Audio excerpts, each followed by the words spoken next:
친구하겠습니다. 저를 한번 따라서 할까요? 말씀의 제목이에요. 복음으로 구원을 이루십니다. 복음이 뭐가 복음일까요? 성경 3만 109절 정도 돼요.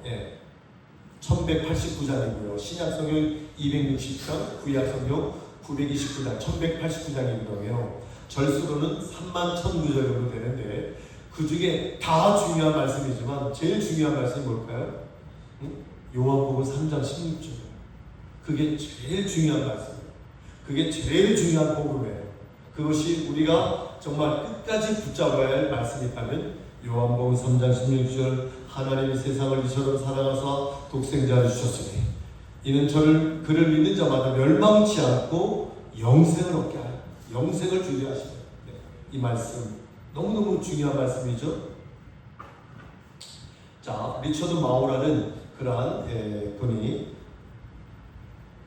무례한 기독교라는 책에 이상한 이름의 책을 썼습니다. 그 내용은요, 자세히 보면 그렇게 오해하지 않을 수 있는 내용인데요.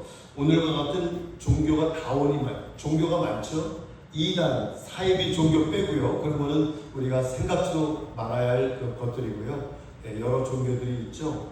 그 종교들을 우리가 그리스도인들이 어떻게 대해야 될까 하는 그러한 내용으로 리처드 마우라는 사람이 그러한 책 내용을 썼습니다. 그 내용인즉 그분은 모든 종교가 좋다는 식의 무분별한 포용주의가 아니라 이 종교가 얘기하는 내용을 우리가 어떤 거는 받아들일 수 있을까 하는 그러한 내용의 책입니다.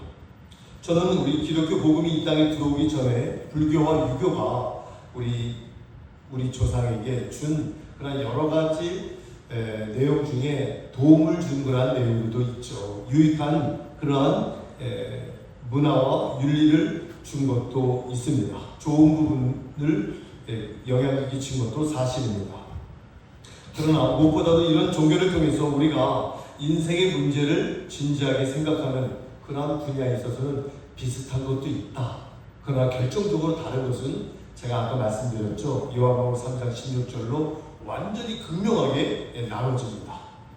여러분, 불교 예를 들까요? 하나의 종교로서 출발한 여러분 시작 기원을 아십니까? 인도의 궁궐 안에서 자랐던 왕자 어린 고타마 시타르타가 왕자로서 어느 날 궁금한 거예요. 백성들이 어떻게 살까? 인도의 왕자의 어마어마한 그런 그 안에서의 다른 세상을 산 거죠. 그래서 자기의 스승과 함께 궁궐 밖으로 나갑니다. 궁궐 밖으로 나가서 옷을 평민 차림으로 하고 나가서 보니 성 안에 있는 그러한 사람들을 보면서 늙은 사람, 어린 사람, 병든 사람, 그리고 죽어가는 사람들을 봅니다. 정말 고통 속에 죽어가는 그런 사람들을 보면서 이 고타마 시타르타는 왜 인간이 왜 태어나서 늙어야 하고 병들어 죽어야 되고 왜 고통을 저렇게 겪을까? 왜 인간은 이 소위 생로병사의 문제를 갖고 힘들어할까 하는 그 생각에 깊은 생각에 빠진 고타마 시타르타는 그 이후로 궁궐을 빠져나와 출가하게 됩니다. 적어도 이 고타마 시타르타는 올바른 문제의식을 갖고 있었던 것은 사실입니다. 그의 깨달음이, 그의 고민이 문제를 어떻게 줄지는 모르지만 그 문제를 깨닫는 것은 우리와 비슷한 그러한 생각입니다. 적어도 그가 제기한 문제들이야말로 그리스도인들이 생각하는 문제이기도 합니다. 우리가 공감할 수 있는 내용들입니다. 생로병사, 생사화복. 우리가 어떻게 할 수가 없잖아요. 어떻게 할 수가 없잖아요. 그 병원에서 제가 아는 지인이에요. 저에게 성도님은 아니었는데 그 집사님이 저에게 목사님 저는 활발하게 움직였고 누구보다 열심히 살았고 누구보다 행동하고 열심히 살았는데 나에게 어떻게 이렇게 담도함으로 이 모든 장기에 암이 퍼져서 물도 소화를 시키지 못해요. 음식 그건 말할 것도 없고요. 모든 입으로 들어가는 것은 여기서 받을 수가 없는 거예요. 한 달 동안 아무것도 입에 넣지 못하고 링겔로만 버티고 있는 그분을 보면서 이분은 저보다 어린 분인데요. 한 3-4살 어린 분인데요. 어떻게 인간의 생사하고 생로병사는 내가 할 수 없는 거구나. 인간이 어떻게 할 수가 없는 거고 하나님의 주권이라는 사실을 우리는 알 수 있습니다. 지금 광야에서 여행하고 있는 이스라엘 백성들도 동일한 문제를 직면하게 됩니다. 본문의 상황입니다. 그러니까 호르산을 떠나는 출애굽 40년이 경과된 상황입니다. 40년이 지났습니다. 애굽에서 나온 지 40년이 지났습니다. 모세와 여호수아 갈렙을 제외하고는 많은 사람들이 이 출애굽의 광야 시절에 40년 동안에 많은 사람이 세상을 떠납니다. 주님 나라로 가게 됩니다. 그리고 호르산을 떠나 직접 에돔 땅을 통과하지 못하게 되자 그 길로 인하여 통과가 안 돼요. 통과가 되면 빨리 가는데 이스라엘 백성들은요 다시 내려가 다시 북상하는 우회로를 선택해야 가는 그러한 상황으로 문제가 벌어졌습니다. 이 홍로를 지나면서 이스라엘 백성들은 뭐 할까요? 다시 불평하는 거죠. 아니 우리를 죽이려고 여기까지 또 내모이냐? 하나님이 그러실 수 있냐? 모세 지도자에게 막 여호수아 지도자에게 막 불평을 내쏟는 거예요. 그 결과 하나님은 그 뱀을 통하여 많은 사람들이 그 뱀에 물려 죽어가는 고통을 경험하게 합니다. 그리고 백성들은 다시 중보자 모세에게 나와 하나님, 모세 지도자여, 하나님께 우리를 살려달라고 좀 기도해 주세요. 우리가 죽겠습니다. 중보자 모세에게 나와 하나님의 치유를 해달라고 호소하는 장면이 오늘 본문 말씀의 내용입니다. 과연 이러한 질병과 이러한 고통의 문제에 대한 치유의 해답은 무엇일까요? 불교나 기독교나 인간의 고통의 문제를 바라보는 시각은 유사할 수 있습니다. 그러나 그 원인의 진단에서 기독교는 불교와 완전히 다른 진단을 하죠. 우리 성경은 인간의 고통은 우연한 생의 보편성이 아닌 인간의 죄 때문이라고 진단을 합니다. 인간의 죄 때문에 것이다. 궁극적으로 그리고 본질적으로 죄가 이러한 어려움을 가져왔다는 이야기입니다.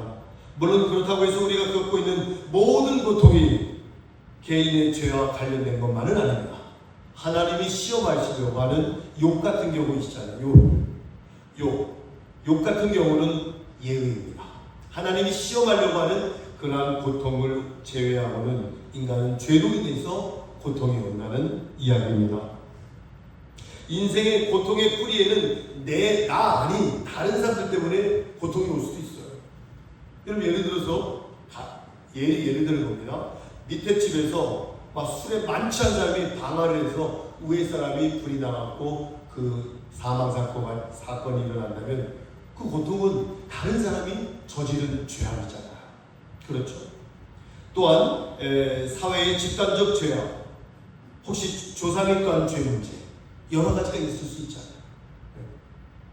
예를 들어서 버스 운전 기사분이 잘못된 음주운전으로 사고가 났다면, 거기서 많은 사람들이 사상이 죽거나 다쳤다면 그 내 죄 때문입니까?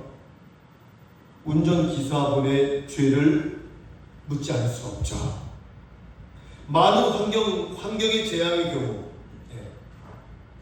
자연을 소홀히 다룬 인간 전체의 죄 문제 아닙니까? 우리 인간들이 이 지구를 잘못 소홀하게 다룬 것들이 얼마나 많아요. 잘못 그냥 이 지구를 사용한 게 얼마나 많아요. 그로 인하여 지진, 쓰나미, 태풍, 홍수 무지막지하죠. 여러분 지난주에 중국과 일본 북동쪽에 있는 그런 또한 베네수엘라라는 그런 곳에서 10만 명씩 사람 죽어가는 거야. 10만 명. 웬만한 작은 우리 전북에 있는 도시 시의 인구입니다. 시의 인구. 그 인구가 다 지진으로 사망하는 거예요. 시신을 치울 수 없는 그러한 어떤 딜레마에 빠진 거죠. 그게 다 이 지구를 잘못 사용한 그러한 자연의 재앙이라고 말할 수 있습니다. 그러므로 고통당하는 이웃의 그런 모든 여러 가지의 그러한 상황들은 잘 우리가 해석해야 되고 돌아봐야 되는 그러한 숙제가 있습니다. 적어도 자신의 고통에 대해서는 내 자신의 죄를 성찰할 수 있는, 내가 무엇이 잘못되어 있는지, 내가 무엇이 잘하고 있는지 돌아봐야 되는 그러한 우리의 숙제가 있습니다. 기도 가운데 올바른 진단이 올바른 치유를 가져온다는 사실을 여러분들이 아셔야 됩니다. 내가 무엇을 잘못했는지 성찰하는, 우리 인류가 무엇을 잘못했는지, 우리나라가 무엇을 잘못했는지 성찰할 수 있는 그러한 반성은 있어야 된다는 이야기입니다. 오늘 본문 7절에서 이스라엘 백성의 치유가 어떻게 시작됐을까요? 뱀에 물렸어요. 막 죽어가요. 근데 치유가 시작돼요. 어떻게 치유가 됐는지 주목해 보시기 바랍니다. 말씀합니다. 민수기 21장 7절에 백성이 모세에게 이르러 말하되 우리가 여호와와 당신을 향하여 원망하여 범죄하였습니다. 여호와께 기도하여 이 뱀들을 우리에게서 떠나게 해주십시오.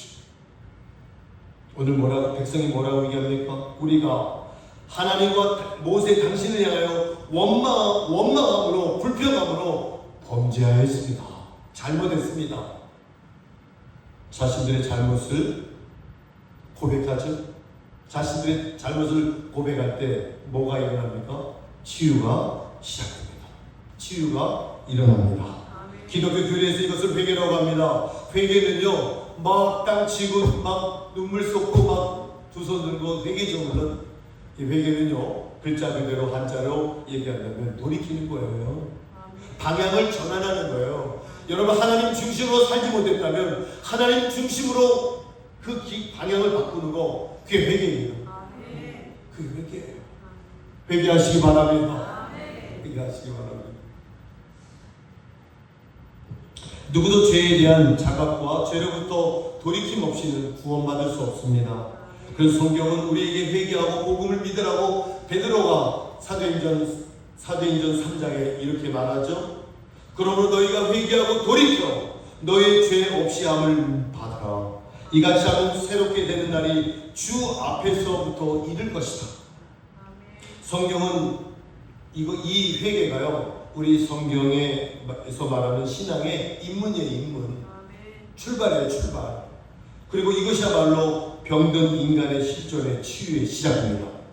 우리가 병원에 가면 의사 선생님들에게 말을 듣잖아요. 어떤 병들을 진단하고 병이 있어요. 그 병을 초래한 잘못된 습관, 잘못된 여러 가지 음식, 여러 가지 습관들, 그러나 게으름 이런 것을 문제를 지적하잖아요. 의사 선생님들이 지적하잖아요. 이걸 뭐라 그래요? 진단이라고. 진단. 응? 그 진단을 하죠. 그 진단을 하고 나서 그 다음에 뭐예요? 처방을 하죠. 그 처방을 우리 환자 입장에서는 수용하면 돼요. 그걸 회개라고 하면 돼요. 그걸 받아들이면 돼요. 근데 받아들이지 못하면 문제가 되는 거예요. 끝까지 고집하면, 내 뜻대로 내 잘못된 습관대로 살면 그 병을 더 키워서 치유할 수 없는 상황으로 치닫게 되는 겁니다. 자, 다시 이스라엘 백성들이 광야의 행진의 마당으로 본문 말씀으로 돌아옵니다. 불뱀에 물린 이 백성들을 향한 하나님의 처방이 뭘까요? 백성들이 회개했죠. 하나님 잘못했습니다. 하나님과 이 모세에게 불평, 불만을 터뜨리고 잘못했습니다. 그랬을 때 하나님이 진단을 하시고 그들에게 어떠한 처방을 내죠? 8절에 그 처방이 공개되죠?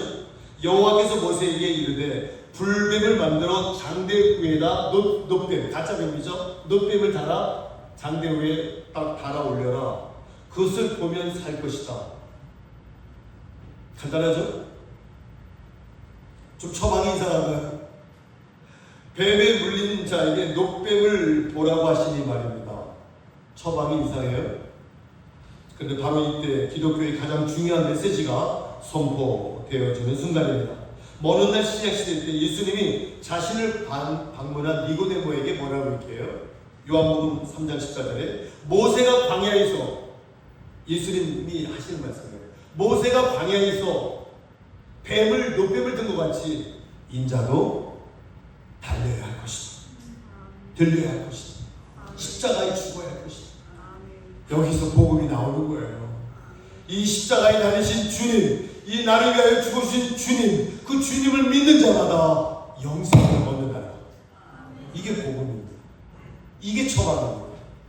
지금 우리 정말 먹을 것이 많고 과학이 발달되어지는 이 시대에, 죄악이 관연한 이 시대에 구원받을 수 있는 처방, 십자가에 달리신 예수 그리스도를 영접하고 그 주님을 받아들이면 구원받는다는 이야기입니다. 그것이 복음입니다. 복음이에요. 불뱀에 물려 죽어가는 이스라엘 백성들을 살리기 위해서 장대 위에 노뱀을 메어 달았던 모세의 그 모습. 다시 말해서 뱀에 물린 백성을 위해 뱀을 장대에 매다시던 하나님이 뱀의 죄를 범한 인류를 위하여 예수님을 십자가에 달리게 하셨다. 그것을 바라보고 믿는 자마다, 예수 그리스도를 영접하는 자마다 살 것이라는 이 놀라운 치유의 선포. 그 주님을 믿는 자마다 우리는 치유되고 영생의 삶을 얻을 수 있습니다. 우리 인간은 잠깐이에요. 우리 인생은 잠깐이에요. 제가 새벽에도 말씀드렸는데, 제가 새벽에 여기를 한 바퀴 쭉 여의도를 돌아요. 기도하면서 돕니다. 예, 그냥 뭐 건강만을 위해서, 예, 오래 살려고 그렇게 도는 거 아닙니다. 기도하면서 여의도를 돌아요. 기도하면서 이 산책로를 돌아요. 돌 때 길 한켠에 개미가, 바발보다 훨씬 작은 개미가 수천 마리, 수만 마리가 그 사탕, 녹아 있는 그 사탕에 그 길에 모여 있어요. 막 움직여요. 수만 마리 될 것 같아요. 사람들이 모르고 지나가다가 밟잖아요. 그 수천 마리, 수만 마리가 죽을 수 있잖아요. 그 개미도 생명이 있죠. 여러분이 묻습니다. 그 생명과 우리 인간의 생명은 같죠. 그렇다고 우리의 창조주 하나님께서 인간을 만드신 영과 혼과 육이 있는 인간과 그 개미와 같습니다. 같아요? 다릅니다. 그 개미의 생명과 우리 인간의 영혼을 갖고 있는, 영혼을 사모하는, 하나님이 우리에게 영혼을 사모하는 마음을 주셨다고 전도서 3장 11절에 말하고 있잖아요. 그 영혼을 우리가 사모하잖아요. 개미가 영혼을 사모합니까? 하나님이 개미에게 영혼을 사모하는 마음을 주셨습니까? 소와 돼지와 개와 말들에게 영혼을 사모하는 마음을 주셨습니까? 아니, 우리 인간에게만. 우리 인간은 영원한 존재예요. 영이 살아있는 존재예요. 짐승과는 달라요. 여러분, 우리가 살다가 이 땅을 떠나는 거 어떻게 아시겠습니까? 그십니까? 영원한 생명이 기다리고 있는데, 죄로 말미암아 뱀에 물린 이 백성들, 노뱀을 달아 올렸는데 그걸 보면 살 것이다. 그 다음에 뭐라 그래요? 그 노뱀을 보았더니 살았다. 그렇게 말씀이 끝나잖아요.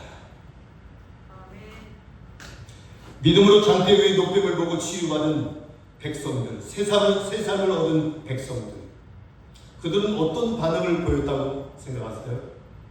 막 죽어가는 거예요. 모세가 얘기하는 거, 노뱀을 봐라, 살 것이다. 그걸 듣고 믿고 본 사람 사는 거예요. 웃기고 있네. 야, 내가 지금 죽어가고 있는 저거 본다고 살아? 안 본 사람은 죽는 거. 지금도 마찬가지 아닙니까? 십자가에 달리신 그 예수 그리스도를 영접하고 믿는 자는 구원을 얻을 것이고 영생을 얻을 것이고, 아니면 죽는다. 믿지 않는 거 안 믿지 않아요. 똑같은 겁니다. 그런데 여기에 이 노뱀을 보고 산 사람들의 반응은 그냥 가만히 있으니까, 나를 살리셨다. 내가 저거를 보고 순종하고 저거를 바라봤더니, 모세의 말을 듣고 순종하고 바라봤더니 나 살았다. 나 살았습니다. 이야기하지 않겠습니까? 그냥 잠잠하게 가만히 있었을까요? 내가 이렇게도 살았다. 그들이 참으로 죽을 수밖에 없는 그러한 병에서 건짐을 받았다면 아직도 구원의 처방을 알지 못하고 믿지 못하고 죽어가는 다른 사람들에게 이 소식을 전하지 않고는 견딜 수 없는 마음이 여러분들에게 있기를 간절히 바랍니다. 여러분들 그런 마음 있으셔야죠. 이 처방을 그들에게 얘기하는 게 바로 전도고 그게 바로 선교예요. 우리 교회가 추구하는 이 선교. 저는 이 선교사님들을 찾으러 가는 거예요. 그들이 저에게 신방 요청을 한 겁니다. 네, 나 시간 없어. 그 더운 나라에 피곤해서 못 가. 그런 마음이 여기까지 들고 있지. 가야죠. 네, 그 선교하는 그 선교사님들이 가서 기도해 줘야죠. 제가 지금까지 이 감시인대 학생, 총학생을 맡으면서 한 100여 명의 목회자를 만났어요. 여러 수십 명의 사모님들을 만났어요. 그들이 기도를 해줬습니다. 그들이 치유를 받은 분도 계시고 세상을 떠난 분도 계십니다. 그러나 분명한 것은 그 시간 하나님이 임재하셨고 그 시간 하나님의 위로가 임하셔서 큰 힘을 얻었다는 거예요. 그래서 가는 거예요. 그게 바로 선교가 아닙니까? 네? 선교를 하려 돌아가는 그러한 그 발걸음. 우리 위에 십자가 위에서 우리 죄를 대신하여 죽으신 예수 그리스도. 그분이 바로 우리의 구원이시고 우리의 생명이라고 전하는 것. 이것이 바로 전도요. 이것이 바로 선교예요.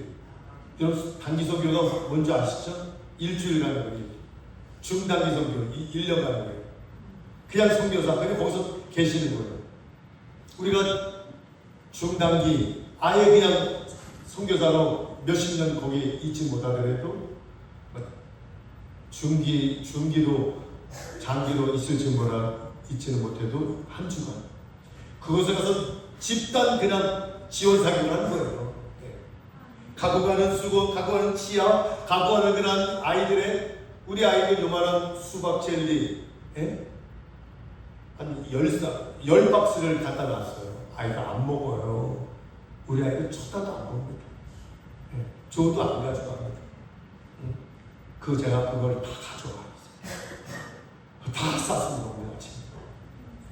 이런 게 대해서 100개가 넘어요. 그거 준다고 하잖아요. 그 성교제가 한 100개 가져 1000명 모였거든. 우리 아이들은 귀한 것을 아직 몰라. 아이들이 가서 그걸 봐야죠. 야, 저 아이들은 왜 이렇게 기뻐할까? 나는 한국에서 이거 거들떠도 안 봤는데 아이들이 뭘 느낄까요? 가치관이 바뀝니다. 가치관이 바뀝니다.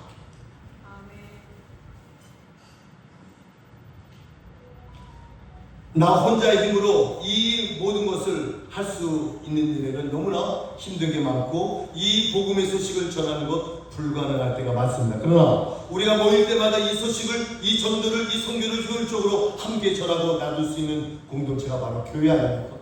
바로 교회 공동체 아닙니까? 여러분이 가서 집중적으로 지원 사격을 해주는 거죠. 그럼 선교사님들이 힘을 얻고 몇 년 동안 그 힘을 얻고 충만한 마음으로 더 선교라. 우리가 갖고 있는 가서 우리의 물질을 조금 모아서 가서 드려도 우리는 무너지지 않잖아요. 무너집니까? 무너지지 않잖아요. 그럼 그 지역이 사는 거잖아요. 그 지역이 예수 그리스도의 복음화가 된다면 하나님이 기뻐하시고 하나님이 이 대한민국의 경제를 축복하지 않겠습니까? 이 나라를 지켜주시지 않겠습니까? 아까 우리 성도님이 목사님께서 말씀하신 우리나라의 존재 목적, 우리나라가 무사히 지켜지는 목적은 선교라고 저는 동의합니다. 제가 설명하니까 그들이 동의하신다는 거예요. 목사님 건강하게 잘 다녀오십시오. 하여튼 이걸 보고 잠시나 욱하더라니까요. 이걸 한 주간 생각하면서 저에게 편지를 써서 주신 이 성도님들 일부에게 이 나라에 정말 애굽이 제일 안전한 데가 고센 땅이라고 그러죠. 고센 땅. 거기다 하나님의 백성들을 다 모아놨죠. 가장 안전하게 모아줘서 이스라엘 백성들을 강성하게 해서 가나안으로 불러서 홍해를 건너 강야로 다 불러들이잖아요. 그 애굽에 적지 않으니까 적지. 거기에 요셉이라는 총리 대신을 있는 동안 그 고센 땅에 그 하나님의 백성들을 거기다 안전하게. 아기가 엄마의 자궁에 있을 때 가장 안전하잖아요. 그래서 애굽의 고센은 어머니의 자궁과 같다. 가장 안전한 곳이다. 우리 대한민국 세상 사람들이 볼 때는 불안하고 정말 흉악한 나라들이 우리 주변에 있지만 하나님의 눈에 볼 때는요 가장 안전한 나라인 줄 믿습니다. 가장 안전한 나라. 한반도에 딱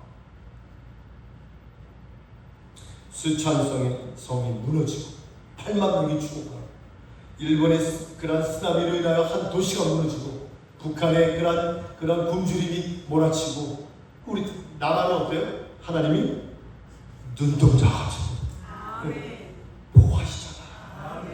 이게 바로 선교에 하나님 기뻐하시기 때문에 그래요. 제가 말씀드렸죠? 3만 명의 선교사를 100만 원씩 3만 명 수백억 개예요. 그걸 매달 선교비를 매달 생활비를 매달 기본 100만 원씩 보내야 돼요. 1000불씩. 한국 교회가 그걸 보내는 거 아닙니까? 국가가 보내는 거 아닙니다.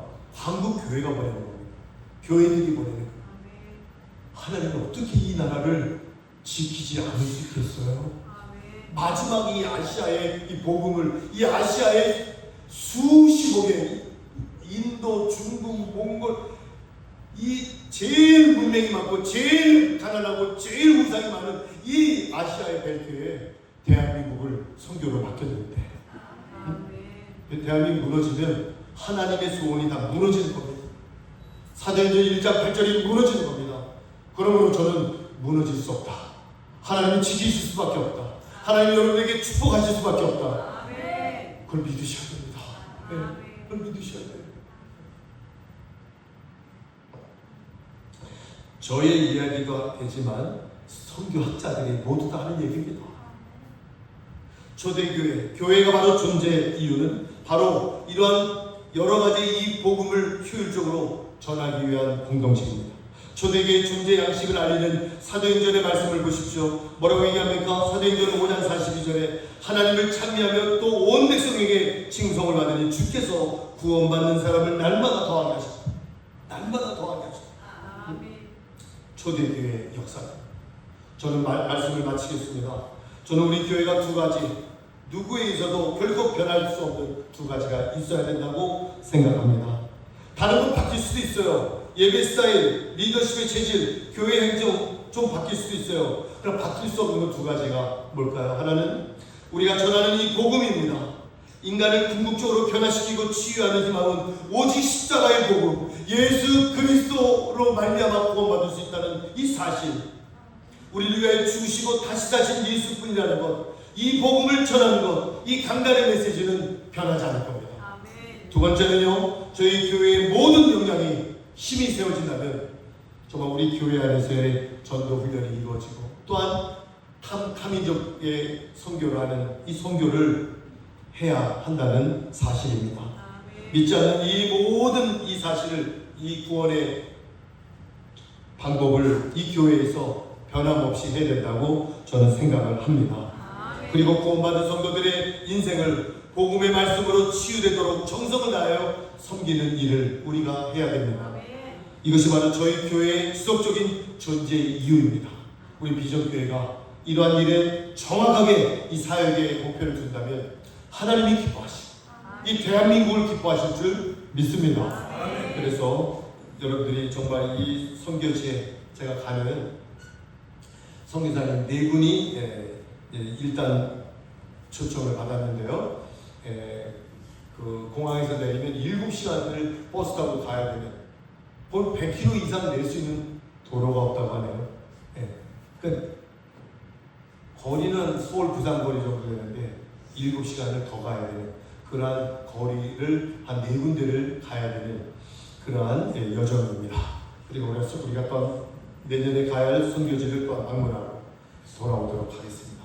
여러분, 제가 선교지에 가서 여러분들이 주신 이러한 물질들을 선교사님들을 제가 격려하고 선교비를 드리고 좋은 음식을 사드리고 제가 기도해드리고 함께 정말 눈물로 기도하며 여러분들의 사랑을 전하고 돌아오도록 하겠습니다. 기도하겠습니다.